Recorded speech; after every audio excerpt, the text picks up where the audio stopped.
Hello everyone, Krisha creation में आपका स्वागत है। आज मैं आपके लिए लाई हूँ रक्षाबंधन स्पेशल मिठाई मोतीचूर के लड्डू, जो कि बहुत ही रसीले और दानेदार बने हैं। इन लड्डू को हमने बिना झारे के एक खास ट्रिक से बनाया है, जिसे बनाना बहुत ही आसान है। तो चलिए शुरू करते हैं। मोतीचूर के लड्डू बनाने के लिए सबसे पहले हम बेसन को छान लेंगे। मैंने 2 कप बेसन लिया है। बेसन आप कोई भी ले सकते हैं। बेसन को छाना बहुत ज़रूरी है, ताकि बेसन में जो गुठली या इम्प्योरिटी हो वो निकल जाए, वरना लड्डू बनाते वक्त दिक्कत आती है। मैंने बेसन को छान लिया है। अब इसे एक बाउल में ट्रांसफ़र कर लेंगे। जिस कप से मापकर मैंने बेसन लिया था, उसी कप से मैंने पहले 1 कप पानी लिया है और थोड़ा थोड़ा करके पानी डालकर बेसन का घोल तैयार कर लूँगी। पानी थोड़ा थोड़ा कर ही डालना है, ताकि बेसन में गुठली ना पड़े। 1 कप पानी का पूरा डल गया है। अब मैं इसमें दूसरा कप पानी का डाल रही हूँ। बेसन का घोल में जितना पानी का इस्तेमाल होगा वो हम देख लेंगे। अब मैं आपको एक बार घोल को चेक करके बताती हूँ। अभी ये घोल थोड़ा गाढ़ा है, हमें एकदम फ्लोइंग कंसिस्टेंसी वाला घोल चाहिए। अब मैं इसमें थोड़ा सा पानी और डाल दूँगी और अच्छे से विस्कर से विस्क कर लूँगी। मैंने दूसरा कप भी पूरा डाल दिया है। अब एक बार दोबारा घोल चेक कर लेते हैं। जैसा कि आप देख रहे हैं, घोल गाढ़ा नहीं लग रहा है। लड्डू बनाने के लिए बिल्कुल ऐसे ही घोल की कंसिस्टेंसी होनी चाहिए। मैंने 2 कप बेसन लिया है, जिसमें मैंने 2 कप ही पानी के डाले हैं। आज हम मोतीचूर के लड्डू को बिना झारे के बना रहे हैं। इसे बनाने के लिए मैं ये पाइपिंग बैग का इस्तेमाल कर रही हूँ, या फिर आप इस तरह का पॉली बैग भी ले सकते हैं, या फिर जो दूध का पैकेट आता है आप उसमें भी बेसन का घोल डाल सकते हैं। अब घोल को हम पाइपिंग बैग में डाल लेते हैं। मैंने बेसन के घोल को अच्छे से विस्क किया है। अगर आपको लगे कि घोल में कोई गुठली रह गई है, तो घोल को एक बार छन्नी से छान लें। अब इस पाइपिंग बैग को रबर बैंड से अच्छे से बांध लेंगे। हमारा लड्डू बनाने के लिए पाइपिंग बैग तैयार है। अब तेल को चेक कर लेते हैं। लड्डू को बनाने के लिए तेल ज़्यादा गर्म नहीं होना चाहिए, तेल हल्का गर्म होना चाहिए। और लड्डू को बनाते वक्त गैस का फ्लेम मीडियम ही रखें। अब जो पाइपिंग बैग हमने लिया है, उसके टिप वाले पॉइंट को बिल्कुल थोड़ा सा काटना है कि उसमें बूंद बूंद करके घोल की निकले। इससे ज़्यादा नहीं काटना, तो थोड़ा ध्यान से काटें। अब पाइपिंग बैग को तेल से थोड़ी सी दूरी पर रखकर बूंद बूंद करके घोल की तेल में डालते जाएं। जैसे जैसे घोल की धार तेल में डलती है, तेल में छोटी छोटी मोतियों जैसे बूंदी बनने लग जाती हैं। जैसे जैसे छोटी छोटी बूंदियाँ तेल में बनती हैं, तो तेल में झाग बनने लग जाती हैं। तो 5 सेकंड रुककर जब झाग थोड़ी सी कम हो जाए, फिर घोल की धार तेल में डालें। इस तरह से घोल की धार को थोड़ा रुक रुक कर तेल में डालते जाएं और उतनी ही बूंदी बनाएं जितनी आसानी से एक बार कढ़ाई में बन जाए। अभी हमें बूंदी को हिलाना नहीं जब तक झाग खत्म नहीं हो जाती। उसके बाद ही पलटे से बूंदी को हिलाएंगे। ये बूंदी बहुत ही जल्दी फ्राई हो जाती हैं। जब झाग एकदम ख़त्म हो जाए, तो इसका मतलब है बूंदी फ्राई हो गई है।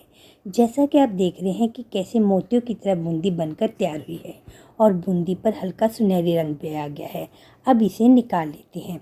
बूंदियाँ बहुत ही छोटी छोटी हैं, तो इसे निकालने के लिए मैं करछी और छन्नी का इस्तेमाल कर रही हूँ। अब बूंदी को करछी में लेकर छन्नी में डालते जाएंगे, तो तेल कढ़ाई में चला जाएगा और बूंदी छन्नी में आ जाएगी। अगर आपके पास बड़ी छन्नी हो, तो आप उस तरीके से भी बूंदी को निकाल सकते हैं। हमारी एक बैच की बूंदी तैयार है। अब इसे टिश्यू पेपर पर निकाल लेते हैं। इसी तरह अब मैं बाकी की बूंदी को भी ठीक इसी प्रोसेस से फ्राई कर लूँगी। देखा आपने, ये तरीका कितना बढ़िया है और आसान भी है। इस तरीके से बहुत ही बारीक बूंदी बनकर तैयार होती है। इसे बनाने के लिए आपको किसी झारे की भी जरूरत नहीं पड़ती और इस तरह बूंदी बनाना एक फन सा लगता है। बस एक बात का ध्यान रखिए कि बूंदी बनाते वक्त गैस का फ्लेम मीडियम ही रखें। इस तरह से मैंने सारी बूंदियों को फ्राई कर लिया है। ये बूंदी बहुत ही छोटी छोटी बनकर तैयार हुई हैं, बिल्कुल मोतियों की तरह ये लग रही हैं। अब इन बूंदियों को चाशनी में डालने के लिए चाशनी तैयार कर लेते हैं। चाशनी बनाने के लिए मैंने 1 कप चीनी लिया है और इसमें 3/4 कप पानी डाल दूंगी और मीडियम फ्लेम पर चीनी को तब तक हिलाएंगे जब तक चीनी अच्छे से मेल्ट नहीं हो जाती। पलटे को लगातार चलाते रहें। चीनी अच्छे से घुल गई है। अब चाशनी में बढ़िया खुशबू लाने के लिए मैं इसमें 2 इलायची को कूट कर डाल रही हूँ। आप चाहे तो इलायची का पाउडर भी डाल सकते हैं। मैं आज ऑरेंज कलर के मोतीचूर के लड्डू बना रही हूँ, तो मैं इसमें थोड़ा सा ऑरेंज फूड कलर डाल रही हूँ। अब इन सबको एक बार अच्छे से मिला लेंगे। हमें एक तार की या 2 तार की चाशनी नहीं बनानी, बस इतना करना है कि चाशनी थोड़ी सी चिपचिपी हो जाए। अब हम चाशनी को चेक कर लेते हैं। जैसा कि आप देख रहे हैं कि चाशनी चिपचिपी है, इसमें कोई भी तार नहीं बन रही है। बस इतनी ही चाशनी को चिपचिपा रखना है।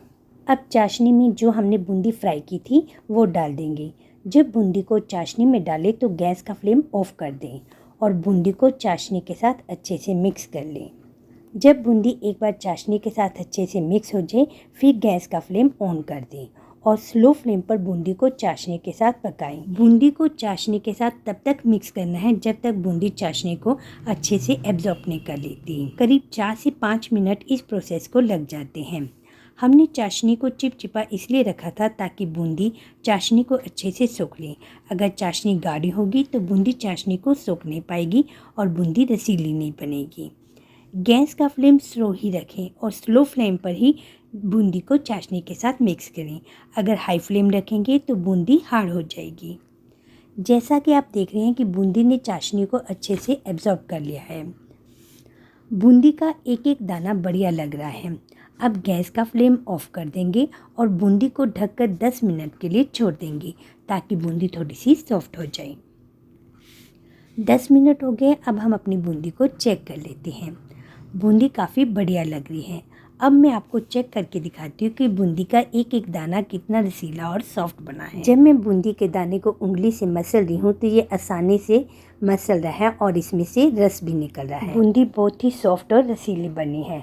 अब मैं इसमें थोड़े से मेलन सीड डाल दूँगी और इसे मिक्स कर लूँगी। ये ऑप्शनल है, लेकिन मोतीचूर के लड्डू में इसका टेस्ट बढ़ जाता है। अब इस बूंदी से लड्डू तैयार कर लेते हैं। अब थोड़ी सी मिश्रण को हाथों में लेकर हल्का हल्का दबाते हुए इसे लड्डू की शेप देंगे। ज़्यादा ज़ोर से ना दबाएं वरना बूंदी में से चाशनी निकल जाएगी। बस हल्का हल्का दबाते हुए लड्डू की शेप दें। हमारा एक लड्डू बनकर तैयार है। इसी तरह मैं दूसरा लड्डू भी तैयार कर लेती हूँ। मुझे ये लड्डू बनाने का काम बहुत ही इंटरेस्टिंग लगता है। आप चाहे तो इसे बनाने का काम बच्चों को भी दे सकते हैं, वो भी इसे मज़े से बनाते हैं। इस तरह से मैंने सारे लड्डू तैयार कर लिए हैं। मैंने इन लड्डुओं को पिस्ता से डेकोरेट किया है। आप चाहे तो इसे अपने तरीके से भी डेकोरेट कर सकते हैं। अब मैं एक लड्डू को तोड़कर दिखाती हूँ कि ये अंदर से कितने दानेदार और रसीला बना है। इसे देखकर लगता नहीं कि ये बिना झाड़ी के घर पर बनाए हैं। तो इस रक्षाबंधन आप भी अपनी भाई बहन के लिए इसे घर पर बनाएं और त्योहार का मज़ा दुगना करें। अगर मेरी आज की वीडियो आपको अच्छी लगी हो तो इसे लाइक शेयर सब्सक्राइब करना ना भूलें। Thanks for watching.